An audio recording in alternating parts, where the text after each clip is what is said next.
Olá, meus amigos, um dia de muita paz para todos nós. Hoje, exatamente 23 de setembro de 2022, estamos nós reunidos para estudarmos o livro Obras Póstumas de Allan Kardec. Nós estamos com a tradução de Evandro Noleto. Nós estamos na primeira parte, intitulada As 5 Alternativas da Humanidade. Nós já fizemos a doutrina materialista, fizemos uma introdução sobre as alternativas da humanidade, estudamos a doutrina materialista e hoje nós iremos, com a graça de Deus, iniciar a doutrina panteísta. Mas vamos iniciar fazendo a nossa prece de gratidão. Eu vou pedir para o nosso amigo Tarcísio fazer a nossa prece de gratidão. Amado Mestre Jesus, espiritualidade amiga aqui presente,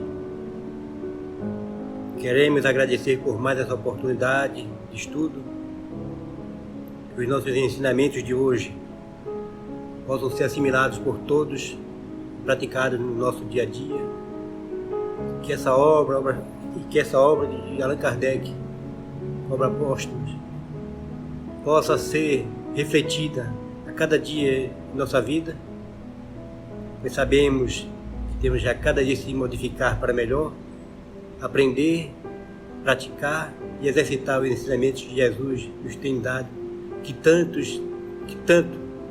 estamos negando ou rejeitando o aprendizado, por sermos rebeldes.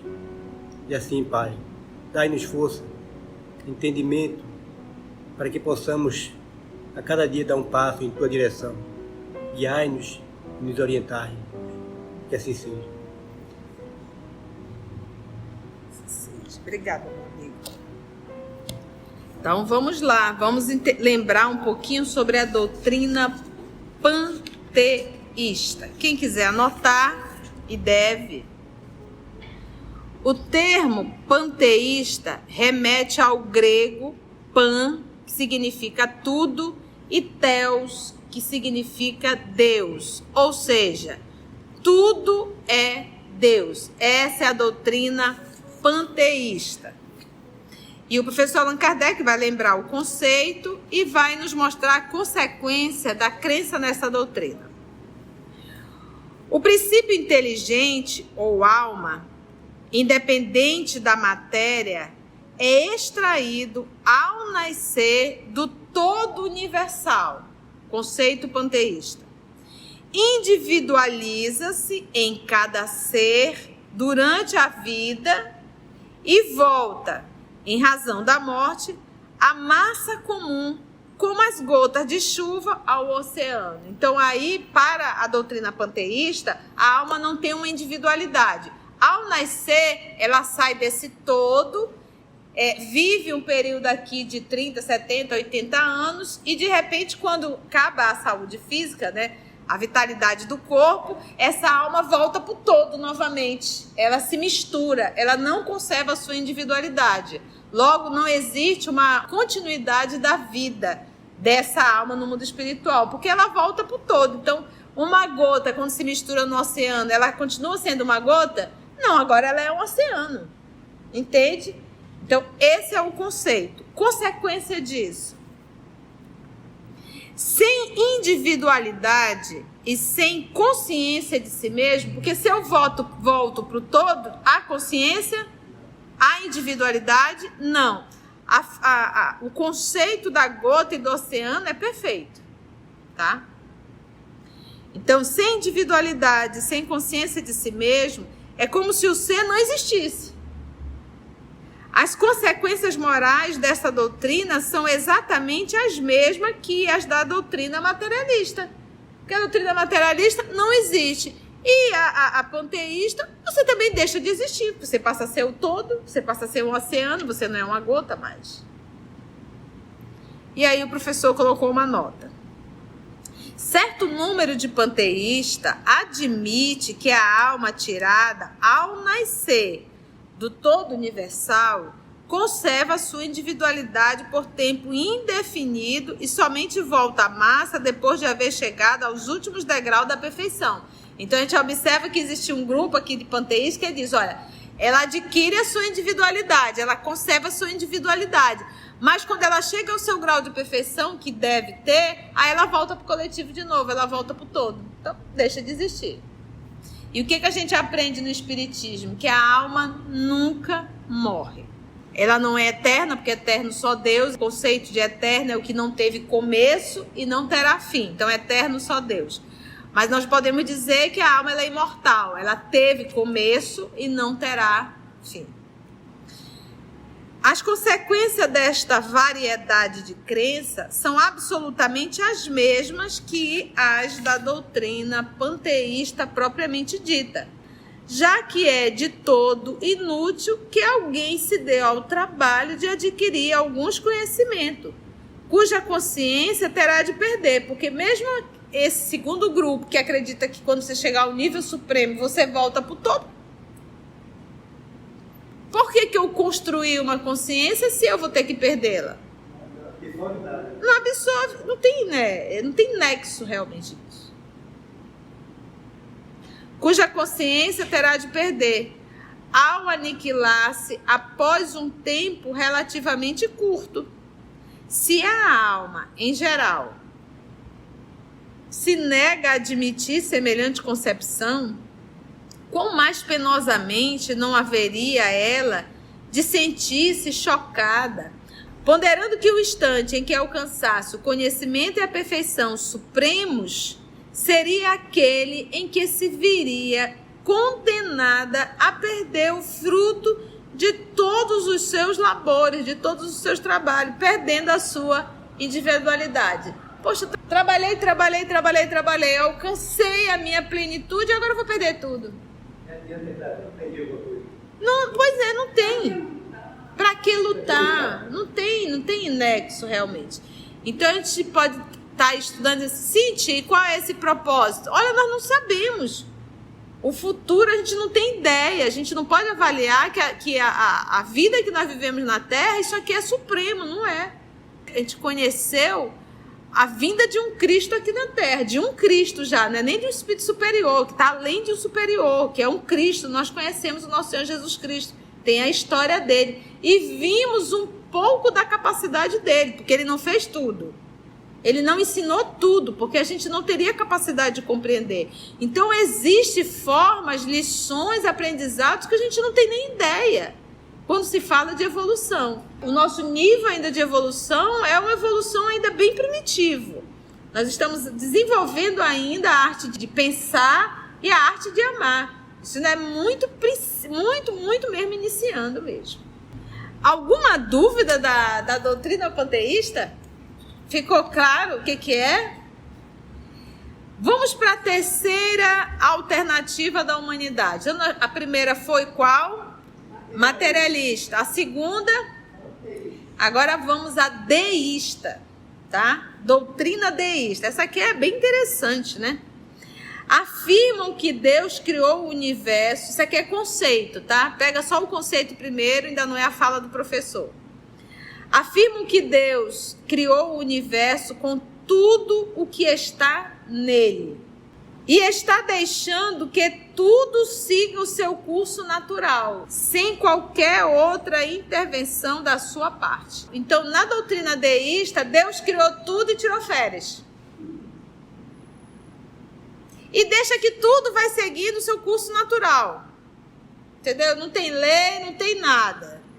Não tem regra, entendeu? Não, vai seguindo, cada um no seu tempo, e eu vou embora tirar férias. Eu já trabalhei, agora chega. Indo de conta da fala do nosso Senhor Jesus, como ele diz, meu Pai trabalha, né? E eu também trabalho, né? Que é incessantemente. Professor Allan Kardec. O deísmo compreende duas categorias bem distintas de crentes. Crentes são aqueles que creem em algo, né? É a crença. Os deístas independentes e os deístas providencialistas. Os primeiros, que são quem? Os independentes, creem em Deus, admitem todos os seus atributos como Criador. Deus, dizem eles, estabeleceu as leis gerais que regem o universo, Mas, uma vez estabelecidas, essas leis funcionam por si sós. E aquele que as promulgou de nada mais se ocupa. Deus criou a lei, está descansando. As criaturas fazem o que querem ou o que podem, sem que ele se inquiete. Não há providência, visto que Deus não se ocupa conosco. Nada temos que lhe agradecer, nem que lhe pedir. Então, como Deus não se ocupa, não tem nem que pedir a Deus, porque ele não vai se ocupar com isso, e muito menos agradecer. Os que negam qualquer intervenção providencial na vida do homem são como crianças que se julgam muito ajuizadas para se libertarem da tutela, dos conselhos e da proteção de seus pais, ou que pensam que estes não deveriam ocupar-se mais com eles desde que os puseram no mundo.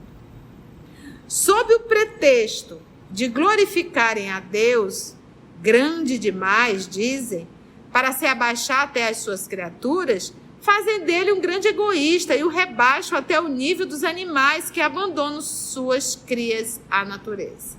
Isso é aqui o conceito de Kardec. Essa crença é resultado do orgulho.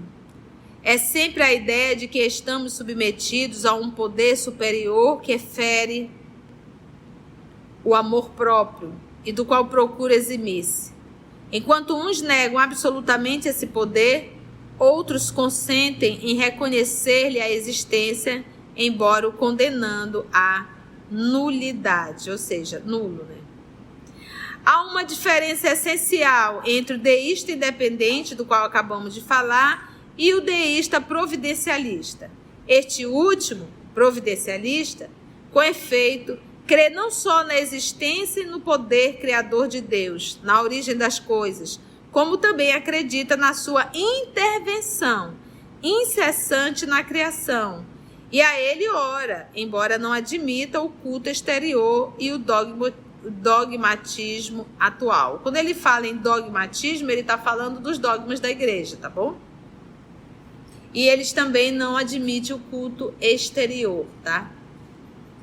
Então, vamos dizer aí que o deísta, o providencialista, esse se aproxima mais do bom senso, né? Entendemos a doutrina deísta? Ficou claro? Claro, igual queijo de goiabada?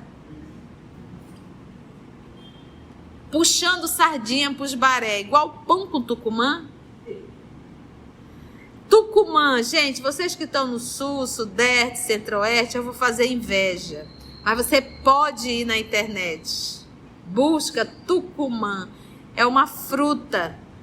É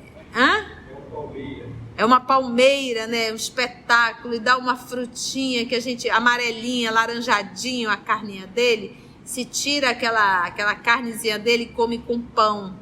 E a gente chama de x-caboquinho. Caboquinho vem de caboclo, né? Caboclo do Amazonas. Fica x-caboquinho.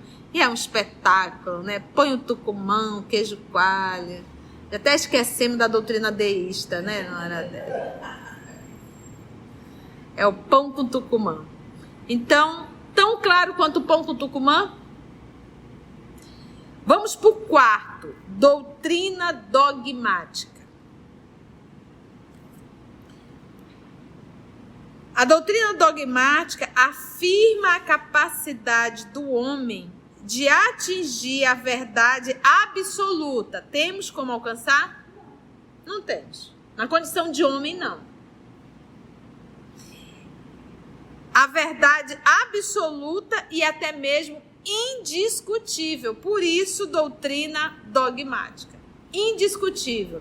Nós vamos ver... quando Kardec coloca o dogma da reencarnação, né? Dogma da reencarnação. Por que ele usou o termo dogma? Se a gente pegar a etimologia da palavra, quer dizer indiscutível. Agora, se nós pegarmos a nível teológico, ela diz indiscutível e, além de tudo, você poderá sofrer penalidades e ser banido, vamos dizer assim, do grupo, né? Você pode ser... Tem um termozinho que eles usavam. Excomungado. Pronto. Então, quando ele falou dogma da reencarnação, ele está querendo dizer, é algo inconteste para o espírita. Então, não existe espírita que não acredita na reencarnação. Eu não gosto de usar a palavra acreditar, porque acreditar é uma questão de crença. E reencarnação não é crença, é lei. Então, o espírita que não aceita a reencarnação, ele não é espírita. Porque não é espírita. Porque faz parte da base da doutrina a revelação da reencarnação, né? Então, isso faz base. Então, por isso que Kardec usou o termo dogma da reencarnação. Ou seja, é algo inconteste. Mas, em espiritismo, nós não podemos usar o termo teológico, que seria excomungar as pessoas, punir as pessoas em absoluto, tá bom? Mas não é espírita. Tá? Então, não existe espírita que não admita a reencarnação. Então, dentro da doutrina dogmática, afirma a capacidade do homem de atingir a verdade absoluta e indiscutível. Vamos ver a fala do professor Allan Kardec.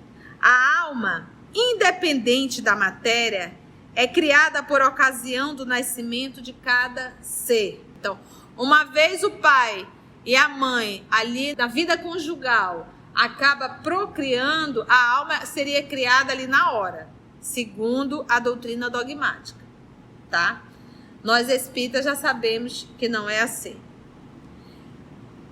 Sobrevive e conserva a individualidade após a morte, tá? Na dogmática, determinando-se desde esse momento e de forma irrevogável a sua sorte, porque ele poderá ir para o céu ou para o inferno.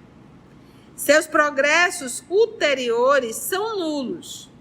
Ela será, pois, por toda a eternidade, intelectual e moralmente, o que era durante a vida. Então, não há progresso, segundo a doutrina dogmática. Chegou no mundo espiritual, você vai ser o que você conquistou aqui, acabou.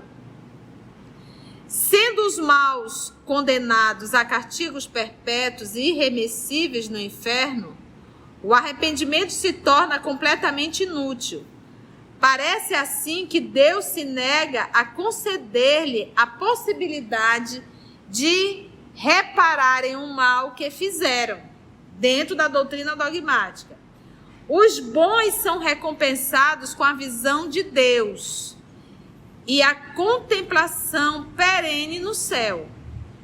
Os casos que possam merecer o céu e o inferno por toda a eternidade são deixados à decisão e ao juízo de homens falíveis, aos quais é dada a faculdade de absolver ou condenar.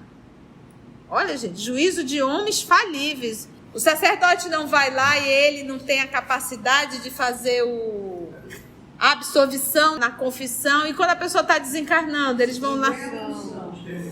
Extrema-unção. É interessante quando ele usa aqui essa observação, que ele coloca assim, ó: os bons são recompensados com a visão de Deus e a contemplação perene no céu. Os casos que possam merecer o céu e o inferno por toda a eternidade são deixados à decisão e ao juízo de homens falíveis. Então você imagina, você busca um sacerdote dessa religião e ele vai te dizer se você está ou não perdoado de todos os seus pecados, ali naqueles momentos finais do processo da desencarnação. Aí tem uma nota do professor. Se contra esta última proposição alegasse que Deus julgue em última instância, poder-se-ia perguntar que valor tem a decisão proferida pelos homens, uma vez que ela pode ser revogada. Aqui continua falando da doutrina dogmática. Separação definitiva e absoluta dos condenados e dos eleitos. Inutilidade dos socorros morais e das consolações para os condenados. Criação de anjos ou almas privilegiadas, isentos de todo o trabalho para chegarem à perfeição e etc. É anjo por quê? Não, porque foi feito anjo.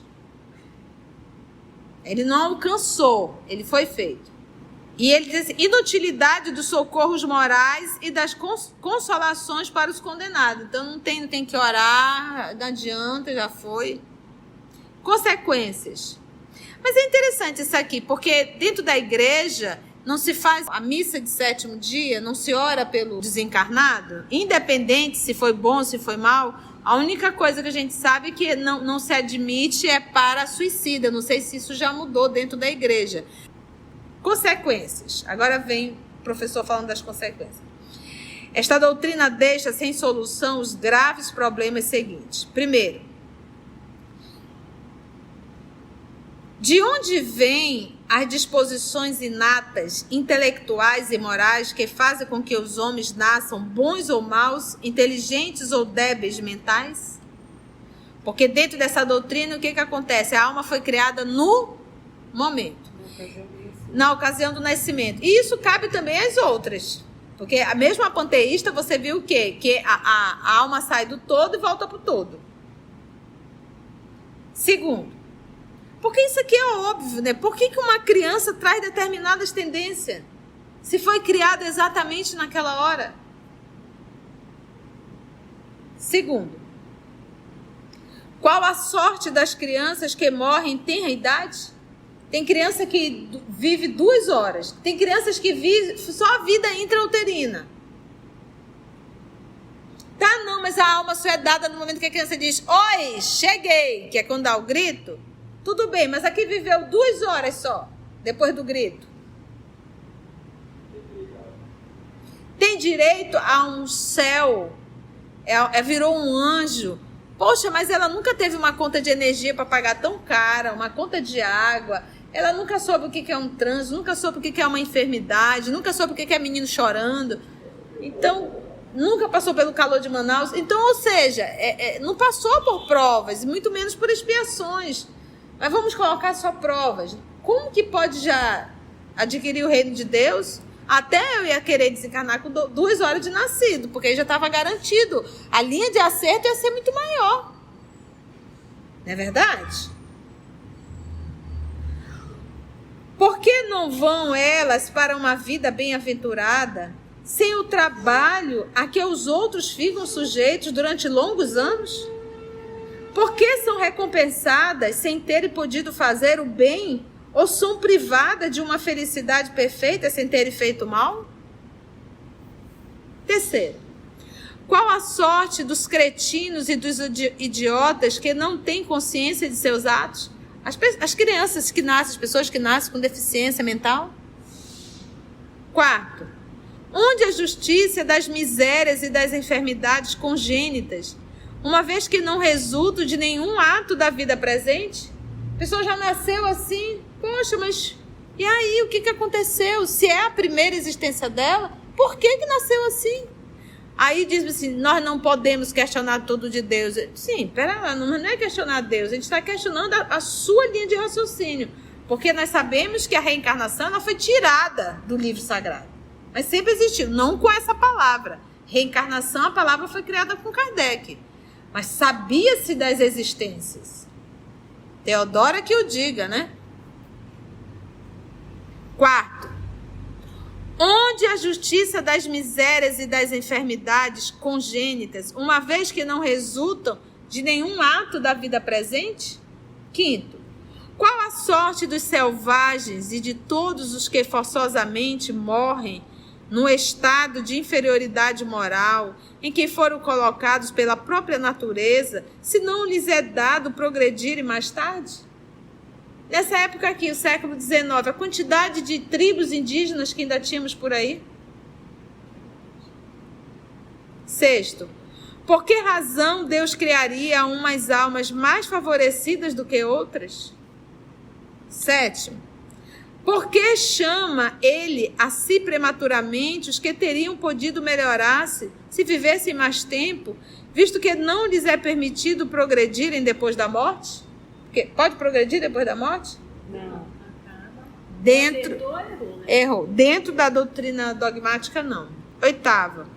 Por que Deus criou anjos em estado de perfeição, sem trabalho, ao passo que outras criaturas são submetidas às mais rudes provações, em que têm maiores possibilidades de sucumbir do que de sair vitoriosas, etc, etc, etc.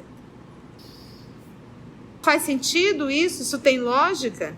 Dá para a gente refletir? Cenas do próximo capítulo. Nosso próximo estudo iremos aprofundar um tanto na quinta alternativa da humanidade, doutrina espírita. Antes de orarmos em agradecimento, vamos ouvir algumas considerações da tia que destacamos neste estudo para a reflexão dos ensinamentos. Vamos aos destaques da tia? E o que a gente aprende no Espiritismo? Que a alma nunca morre.